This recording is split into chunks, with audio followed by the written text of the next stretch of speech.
یعنی یہی جو غیر مسلم ہے یہ تو عورت کو انسان ماننے کے لیے تیار نہیں تھے. اسلام نے آ کر ان کو یہ تصور دیا کہ یہ عورت انسانی کا ایک فرد ہے.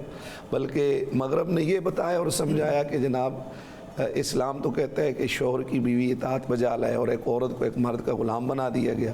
لیکن وہ یہ اس کا مثبت پہلو اور چہرہ نہیں دکھاتے کہ جو اسلام ایک مرد کا اگر غلام بناتا ہے تو پھر اس کی جو اولاد میں پیدا ہونے والے کئی مرد ہیں ان مردوں کی جنت بھی تو اپنی ماں کے قدموں اسی عورت کے قدموں میں اسلام نے رکھی ہے.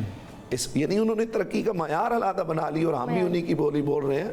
حالانکہ اسلام نے انسانیت سکھائی, اسلام نے امن دیا, اسلام نے اخوت مساوات سکھائی.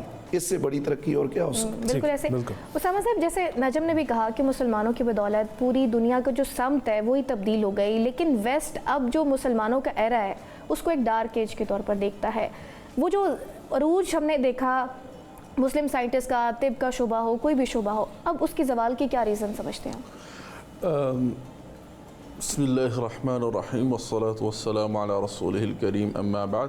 اچھا, یہ 1700 میں جب ایک اورینٹلزم کے نام سے ایک اسکول آف تھاٹ اٹھا جس کا کام یہ تھا کہ عرب کلچر اور اس کے ساتھ ساتھ اسلام کے اندر اس سے جو ہے یا اسلام کے اندر نیگیٹو پوائنٹس کو نکالنے کی کوشش کرنا اور اس کے خلاف نیگیٹیوٹی پھیلانا, کیونکہ وہ دور تھا جب انڈسٹریل ریولوشن آ رہا تھا, پھر ویسٹ نے ایکسپینڈ کرنا تھا, تو ان کی ایک وقت کی ضرورت بن گئی تھی. بہرحال کچھ وقت میں جسے کہتے ہیں وہ بات سمجھ نہ آ سکی, لیکن تھوڑے دیر میں اس کا سدباب ہوا, لیکن الحمدللہ بہت اچھے سے ہوا. یاد رکھیے کہ جو عرب جہاں رسول اللہ صلی اللہ علیہ وسلم کی بعثت ہوئی تھی, یہ عرب کے لوگوں کو بدو کہہ کہ یہ تو آپ صرف اتنا اندازہ لگا لیں کہ ولید بن مغیرہ صرف اتنے مسلمان تو نہیں تھے جو خالد بن ولید کے والد تھے, لیکن اتنے مالدار تھے کہ ان کا ایک اونٹ کہتے ہیں کعبے کے سامنے کھڑا ہو تو ان کا آخری اونٹ طائف کے اندر ہوگا. ٹھیک ہے, یہ ایسے مالدار لوگ تھے. ایک آج بتائیں ہم تو برائلر چکن جو ہے کسی مہمان کو 2 کلو سے زیادہ نہیں کھلا سکتے, یہ وہ لوگ تھے جو رات کو کسی مہمان کے آنے پہ پورا اونٹ ذبح کر دیتے تھے. تو عرب کے لوگوں کی جسے کہتے ہیں تحقیر. اچھا, پھر انہیں پہننے کا یہ وہ عرب کے ہاں جسے کہتے ہیں صرف مصعب بن عمیر رضی اللہ عنہ کے بارے میں آتا ہے کہ جس گلی سے گزرتے تھے تو پتہ چلتا تھا مصعب گزرے ہیں. صرف وجہ یہ تھی کہ وہ دنیا کے ایلیٹ کلاس کے پرفیومز یوز کیا کرتے تھے. ٹھیک ہے, تو ان کو پوری دنیا کی نالج تھی, ایکسپوجر تھا, ٹریڈ چلا رہے تھے. رسول اللہ صلی اللہ علیہ وسلم ایسے لوگوں میں آئے تھے. اسی وجہ سے خالد ابن الولید جیسا ایک کمانڈر نکلتا ہے اور پورے جسے کہتے ہیں ان کی پوری ٹیکنالوجی کو چیلنج کر دیتا ہے اپنی اسٹریٹجی سے. ٹھیک ہے, کہ شام کا قلعہ جو ہے صرف 6 بندوں کے ساتھ, صرف 6 مہینے کا انتظار کیا اور 6 بندوں کے ساتھ جو ہے پورا قلعہ جو ہے مسلمانوں کے حوالے ہو گیا. تو اور اس کے بعد آپ آتے ہیں کہ علم کی بات آتی ہے تو رسول اللہ صلی اللہ علیہ وسلم نے بنیاد ہی اس کی یہ رکھی کہ رسول اللہ صلی اللہ علیہ وسلم نے مال پہ علم کو اہمیت دی کہ جب فدیہ کی بات آئی تو انہوں نے کیا کہا کہ اچھا جو نہیں دے سکتے وہ 10 کو لکھنا پڑھنا سکھا. اچھا, عرب میں لکھنا پڑھنا جو تھا یہ اس کو ایک سمجھے کہ عرب میں لکھنا پڑھنا ضعف سمجھا جاتا تھا, کمزوری سمجھا جاتا تھا. حافظہ جو ہے وہ اس کو اہمیت دیتے جس کا حافظہ تیز ہو. ٹھیک ہے, تو انٹلیکچولیٹی کا جو معیار تھا وہ یہ تھا کہ لکھنا پڑھنا تھا, ہاں لکھنا پڑھنا تھا, یہ معیوب سمجھا جاتا تھا. لیکن رسول اللہ صلی اللہ علیہ وسلم نے اس کی دیر پا اہمیت کا اندازہ لگاتے ہوئے سامنے لایا. پھر دنیا میں ایک اسٹریٹجیکلی جو ہے مسلمان چلے اور آٹومن امپائر تک آپ آ کے دیکھیں. میں صرف ایک کہوں گا کہ ویسٹ جو ہمیں ڈارک ایج کہتا ہے نا, تو ویسٹ سے صرف میں یہ کہوں گا کہ صرف اسلام کے یہ 1400 سال لے اور اپنے صرف 200 سال لے, جو ویسٹ نے ترقی کی ہے اس نے دنیا کو ایکسپلائٹیشن کی طرف لے گیا ہے. چاہے اس نے دوائی نکالی ہے, چاہے اس نے مطلب ٹیکنالوجی میں کوئی بھی ترقی کی ہے, human God exploited, nature God disturbed, climate پورا آپ کا ڈسٹرب کر دیا انہوں نے. مسلمانوں کی اتنی ترقی میں مجھے ایک میں کہتا ہوں کسی پرندے کا نقصان آپ مجھے ہوتے ہوئے دکھا دیں. مسلمانوں کی کبھی کسی آپ کو میں کہتا ہوں باقاعدہ جائیں کسی جانور کے ساتھ بھی زیادتی نہیں ہوئی ہوگی. صرف آپ اسٹینڈ فار ایکسپیریمنٹ سیریز ہے نیٹ فلکس پہ, میں بھی دیکھتا ہوں, کوئی ایسی بات نہیں ہے. ٹھیک ہے, تو صرف وہ ایکسپیریمنٹ سیریز آپ دیکھ لیں تو آپ کو ہوگا کہ انسان کے ساتھ صرف کچھ ٹیسٹوں کے لیے کتنا ظلم کیا ہے اس دنیا نے.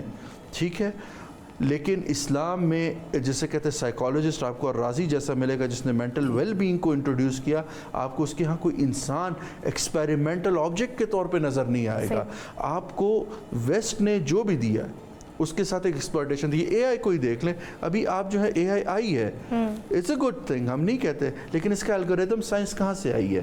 میں اس میں ایک بات ایڈ کرتا ہوں, مسلم ڈیڈ دا ڈسکوریز. اس دنیا کا جو پورا آرک ہے, اس کی جو ڈایا میٹرز ہے, اس کی میئرمنٹ البیرونی نے دی ہے. اور کب دی ہے؟ صرف ایک آبزرویٹری کی چھت پہ کھڑے ہو کے پنٹادن خان کے اوپر, ٹھیک ہے, اور وہ آج کی کیلکولیشن سے 99.9% ایکوریٹ ہے, ٹھیک ہے.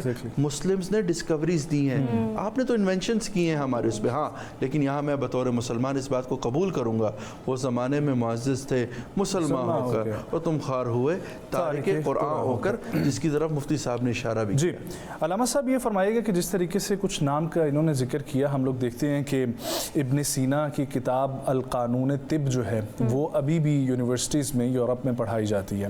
پھر دوسری طرف ہم الخوارزمی کو دیکھیں تو ان کی جانب سے جو الجبرا کا اور ریاضی میں جو عبور حاصل کیا گیا, پھر ابن الہیثم نے جو تحقیق آپٹکس کی انڈسٹری میں کی ہے. تو ایسے بے شمار نام ہمیں ملتے ہیں کہ جن کی کنٹریبیوشن سے واضح طور پر یورپ نے وہ سیکھا, اور پھر ہم وہ بھی ذکر سنتے ہیں کہ یونانیوں نے پھر وہ کتابیں لکھیں, اور وہ کتابوں سے علم جو ہے وہ یورپ میں پھیلا, اور پھر وہاں سے آن ورڈ ہوا. لیکن اس ساری چیزوں کی جو بنیاد دیکھیں نا, چاہے ہم خلیفہ دوم کا عدل ذکر کر رہے ہیں, حضرت علی کی شجاعت کا ذکر کر لیں, حضرت محمد صلی اللہ علیہ وسلم کی جو مدینہ کی ریاست تھی اس کا ذکر کر لیں, اسلام نے عورتوں کو, اقلیتوں کو, غلاموں کو جو حقوق دیے ہیں, وہ مسلم تہذیب کی ایک پراپرلی عکاسی کرتا ہے. آج وہ تہذیب ہمیں مسلمانوں میں نظر نہیں آتی, وجہ کیا؟ بسم اللہ الرحمن الرحیم, الحمدللہ علیہ والصلاۃ علیہ. جب یہ کہا جاتا ہے نا کہ دنیا کو مسلمانوں نے کیا دیا, یا یہ کہا جاتا ہے کہ یہ مسلمانوں کا ڈارک ایرا چل رہا ہے, میں اسے مسلمانوں کا ڈارک ایرا نہیں کہتا, میں اسے ترقی کا ڈارک ایرا کہتا ہوں. یعنی کہ ترقی ہوئی, اتنی زیادہ ہوئی, اس ترقی کی وجہ سے آیا انسانیت محفوظ ہے یا خطرے میں ہے؟ یہ ترقی انسانیت کے لیے باقاعدہ محفوظ ہونے کے مزید اسے خطرات میں ڈال رہی ہے. اب یہاں تک یہ سوال پیدا ہوتا ہے کہ مسلمانوں نے کیا کیا, تو بتائیے, مادی ترقی, سائنٹیفک ترقی کا آغاز ہی مسلمانوں سے ہے. مسلمانوں سے پہلے مادی ترقی یا سائنٹیفک ترقی کا تصور ہی نہیں تھا, کیونکہ توحید کے بغیر ترقی کا تصور ممکن ہی نہیں. شرک کے ساتھ, بت پرستی کے ساتھ نہ آپ مادی ترقی کر سکتے ہیں, نہ آپ سائنٹیفک ترقی کر سکتے ہیں, ٹھیک ہے جی. تو اسلام سے ہی انسانیت کی ارتقاء کا آغاز ہوا. انسان نے ہی آ کے جہالت کے اندھیروں کو روشنیوں میں تبدیل کیا.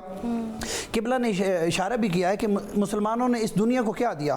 مسلمانوں نے اس دنیا کو عدالت کا نظام دیا, مسلمانوں نے اس دنیا کو مرتب آئین دیا, مسلمانوں نے اس دنیا کو لوجیکل اپروچ دی, مسلمانوں نے اس دنیا کو ریشنل اور سائنٹیفک تھیوری, اس کا طریقہ یہ مسلمانوں نے سکھایا. مسلمانوں نے دنیا کو اندھی تقلید سے نکلنے کے طریقے بتائے. مسلمانوں نے دنیا کو مرد اور عورت کے تعلقات کا انتہائی فطری طریقہ کیا ہے یہ آرگنائز کر کے بتایا.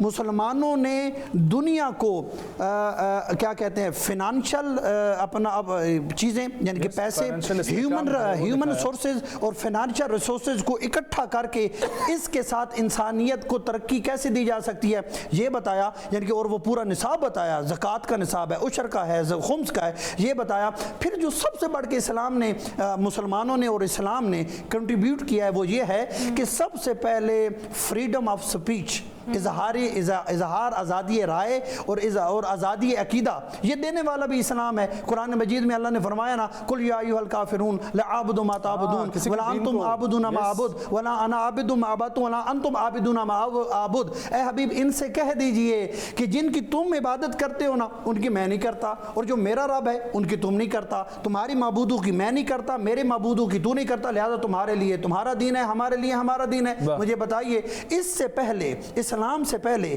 جتنے بھی حکمران تھے وہ اپنی عبادت بھی کرواتے تھے اور اپنی حکومت میں کسی کو اظہار رائے کا اختیار بھی نہیں دیتے تھے. درست. مسلمانوں نے دنیا کو اور کیا دیا, مسلمانوں نے دنیا کی ذہنی غلامی کی زنجیروں کو توڑا ہے. مثال کے طور پہ آپ یہ دیکھیں, بلکہ میں یہ بھی بتا دوں, مسلمانوں کی وجہ سے یہ بڑے آزمائی تعلقات استوار ہوئے ایک ملک کے دوسرے ملک کے ساتھ. نہیں تو اس سے پہلے حکومتوں کے ساتھ مذاکرات اور معاملات اور تجارت کرتی تھی.